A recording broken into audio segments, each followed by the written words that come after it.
Hey Tom, please react to Kentucky Ballistics RN50 explosion. Okay. What's up y'all, Attorney Tom here. Today I'm going to be reacting to a video called My 50 Cal Exploded by Kentucky Ballistics. This video is only 5 days old and it has already over 10 million views. Just from the title alone, I can assume that this is potentially a product defect case. Actually, gun defects are a fairly well litigated area of product liability cases. If you think about it, that makes sense. A gun is literally a controlled explosion, and if a gun is defective or a bullet is defective, it can cause some serious damage. As always, stick around to the end of the video where I give my determination on whether or not this could be a potential lawsuit. Let's get started.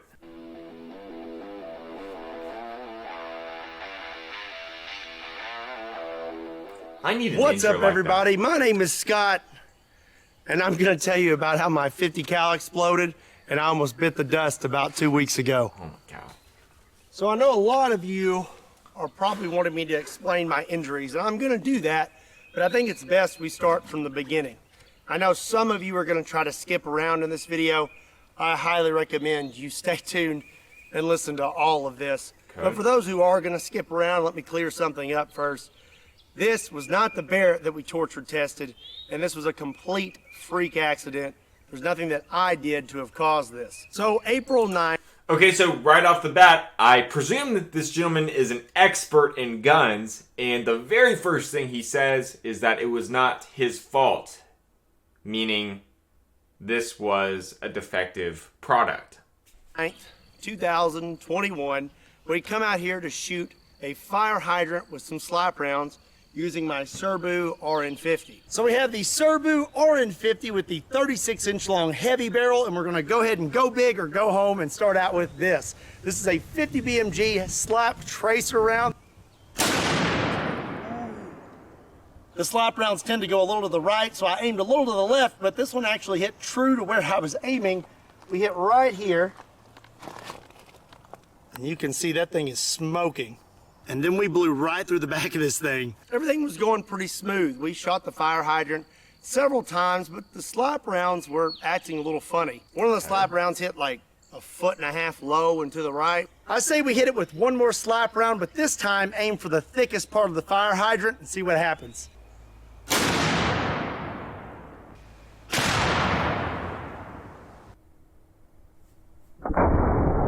Notice how much larger the muzzle flash is compared to the first slap round. So that's slap one, slap two. Whoa, that was a huge difference. Okay, so here's what this tells me. And again, y'all, I don't claim to be any sort of firearm expert. I am a firearm owner, but not an expert. Not even close. Not even close. But let's take a look at the first two shots. Okay. Terrible at pausing. You got the gist.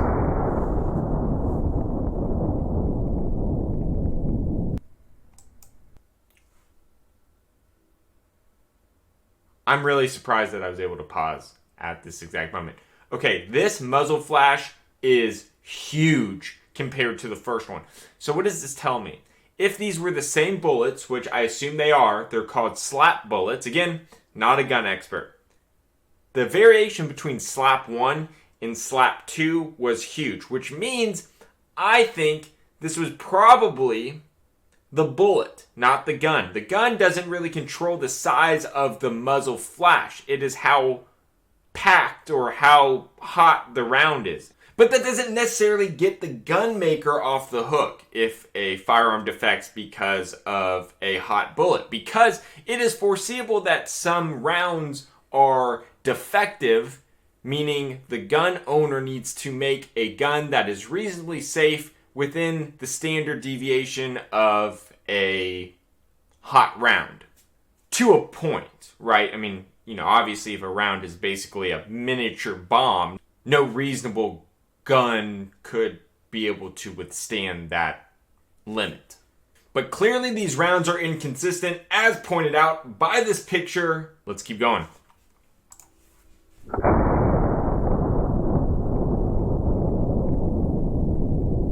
The the gun was functioning normally, as it always has. I've been using this gun for a long time now, and I've never had any issues out of it. So before all this happened, we took one last shot, and it was actually really, really cool. The round was stuck out the back of the fire hydrant. This is a 50 BMG silver red tip armor piercing incendiary tracer. So we went through the top of the fire hydrant. Look at that. Oh my gosh. Wow. It's just stuck out the back. After that, I decided I was going to take one last shot with a slap round and try to hit the thickest spot on the fire hydrant. So before I loaded my last slap round, I know that there was no barrel obstruction because I literally found the round in the fire hydrant. But this last round that I loaded into my Serbu RN50 was a very, very hot round, and I had no idea. And there's really no way for me to have ever known that this round was as hot as it was.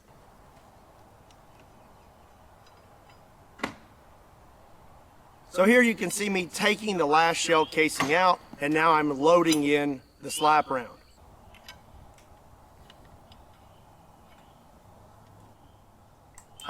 Okay, so before he fires the shot that blows up the gun, couple things. First of all, he said he has used this gun for a long time and it's never had any defect. That's an important thing to know. Next, the first 2 rounds he fired were these slap rounds. I don't know if slap is a brand. I assume it is. The 3rd round he fired was not a slap round, and now this 4th round he's going back to is a slap round. Oh, and additionally, he said that there was no barrel obstruction. It was an operator error. The cap was on. Everything is pointing towards the bullet. Screw the cap on all the way, and the gun closes completely, and everything is functioning as normal. And one thing, something someone may mention, is maybe I didn't screw the cap on all the way. Well, you can clearly see the cap is screwed on all the way, and this gun actually will not close if the cap is not screwed on all the way. So everything was functioning good on the gun. What I didn't know was the slap round that I put inside it was extra, extra hot, and I had no idea. And there's really no way for me to have ever known. These rounds are extremely rare, and they're very old. They're like $100 a piece. These aren't manufactured anymore, and really there's no way you can really know what's happened to them over time as they've passed hand to hand. I was under the impression that these were genuine military surplus rounds and hadn't been tampered with. So now I'm gonna actually show you what happened.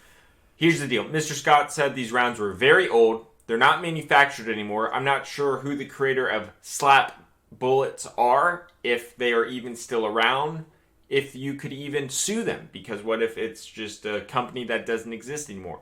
Additionally, the bullets are very old, and they've passed from hand to hand. Scott bought them from somebody, and that's a problem as well. Scott also indicated that these bullets were probably tampered with, and that's just a logistical nightmare for an attorney or a case. Because what's going to happen is, let's just say the slap company is available and they still are around. You file suit against them. The manufacturer of slap is going to say, hey, our bullet wasn't defective. Somebody tampered with it after they purchased it from us. And with a long chain of custody of the bullets, you don't know who tampered with it.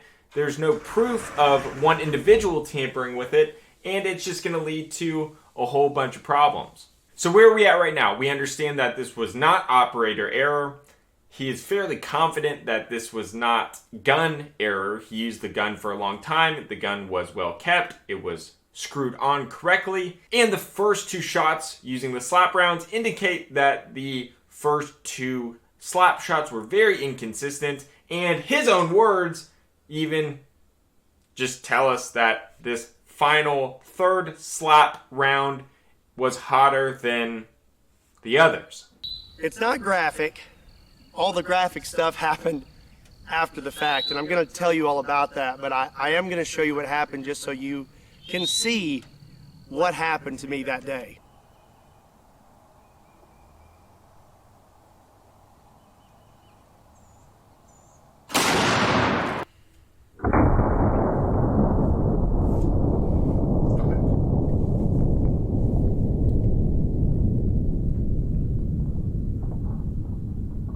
So when I pulled the trigger, the gun exploded almost immediately. So the first thing that went was this cap. And this cap is solid steel, and it is very, very heavy. If you look right here, the threads are sheared off of this gun completely. I spoke with Mark Serbu, and he said that normal pressures are 55,000 PSI. Okay. And for those threads to have sheared off and this cap to have just blown off like that, we're looking at over 85,000 PSI. So the cap... Okay, so he literally spoke to the creator of the firearm. And that cap and its threading had a pressure gauge up to 85,000 PSI. And so for the cap to blow off, the PSI had to have been greater than that. The average bullet, Mr. Scott said, was around 55,000 PSI. So, and I'm terrible at math, this bullet was about 50% hotter than the normal 50 cal round. And I would argue that is not within a standard deviation of a foreseeable bullet. Meaning this wasn't so much a gun defect as it was a bullet defect. Wow. Okay, so I just finished watching the video. The rest of the video has to do with Mr. Scott's injuries and what happened after the gun/bullet exploded. And Mr. Scott is very lucky to be alive.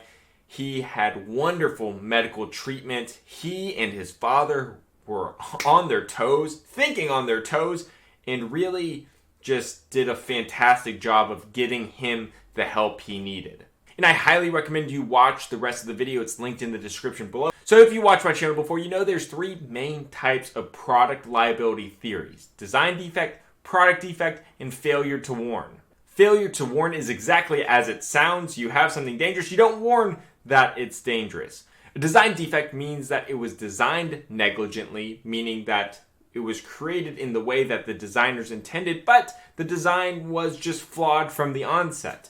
And a product defect means that a product was designed correctly, but in the production of the product, it was negligently produced, meaning not produced as intended. Here, I think this would be clearly a product defect. And while the chain of custody for the bullet is in question, the design of the bullet really isn't in question. What I mean by that is the bullet was still designed to be a bullet, but it was defective in the sense that it was packed with too much powder. Now, we don't know if a third party who is unnamed tampered with that bullet. It wasn't the design of the bullet. Slap rounds apparently have been around for a long time, and this isn't an issue in the majority of them. This was a product defect in the sense that this particular bullet was tampered with. It was extremely hot. It was a singular product defect which caused the damage.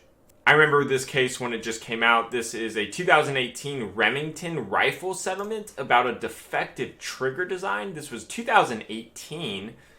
Model 700 rifle and a dozen other Remington models with multiple designs, similar designs. The guns have been linked to lawsuits, dozens of accidental deaths, hundreds of serious injuries, though Remington maintains they're safe. So this would be a design defect. The trigger was designed negligently. It was too easily discharged. Maybe it was an accidental drop. Maybe it was just, very, very light, like a feather trigger or whatever it's called. This is a design defect. So ultimately, here's the deal. Mr. Scott suffered terrible injuries. Definitely injuries that are catastrophic enough to potentially bring a lawsuit. But in order to bring a lawsuit, you need three things: damages, liability, and pockets to pay. Mr. Scott clearly has the damages. He is messed up. And again, I encourage you to watch the rest of the video. Liability. This is suspect. We don't know who is exactly liable. Obviously, somebody is liable, but you have to pin them down. Again, these bullets are very old. We don't know who manufactures the slap bullets. We don't know if they're still in business today. Additionally, even if they are still in business today, the chain of custody of the bullet is very long, and we don't exactly know who held the bullets or who tampered with the bullets. So let's just say we were able to sue the creator of the slap manufacturer, or the creator of the slap round. They're going to say, hey, listen, this wasn't our fault. Somebody tampered with this bullet. And if you couldn't pin down exactly who tampered with the bullet, well, then we would be unable to win on liability. Because essentially we would know that the bullet was tampered with, but we wouldn't be able to prove who did it. And the third prong that you need to prevail on a lawsuit is pockets to pay. Which means even if there was no chain of custody issue and we were able to prove that the creator of the slap bullet did negligently produce this bullet and it was them. No doubt about it, it was the manufacturer who defectively created this product. Well, if the creators of the slap bullet went out of business 30 years ago, nobody is going to be around to compensate Mr. Scott for his injuries.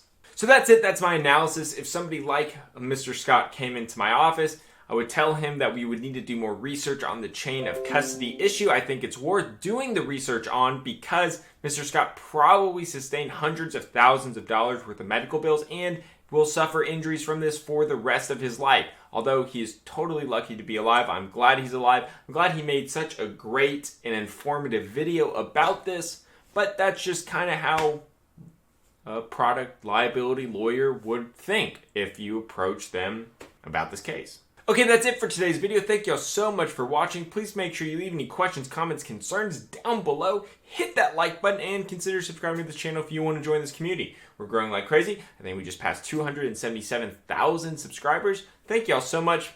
Talk to you later.